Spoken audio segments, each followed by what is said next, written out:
అన్న ఎన్టీఆర్ ఆనాడు తిరుమలలో అన్నదానం అని మొదలుపెట్టారు.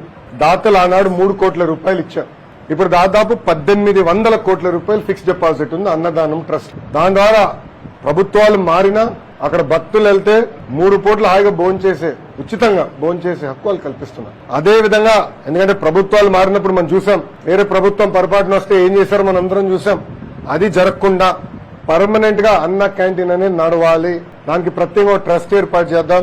ఎవరు దాతలు వచ్చి వాళ్ళు డబ్బులు ఇస్తే బాగుంటుందని గౌరవ ముఖ్యమంత్రి గారు ఇప్పటికీ పిలిపిచ్చారు. దాంట్లో భాగంగా ఒక కుటుంబం ఇప్పటికే 5 కోట్లు 6 కోట్ల రూపాయలు ఇచ్చారు. నెలకి 1 కోటి రూపాయలు ఇస్తున్నారు. మా తల్లి భువనేశ్వరమ్మ కూడా మొన్న గౌరవ మున్సిపల్ అడ్మినిస్ట్రేషన్ శాఖ మార్చులు నారాయణ గారికి 1 కోటి రూపాయలు చెక్ కూడా ఇస్తాం జరిగింది. ఇట్లా అందరూ ముందలు రావాలి. ఇదొక పవిత్రమైన బాధ్యత మంది.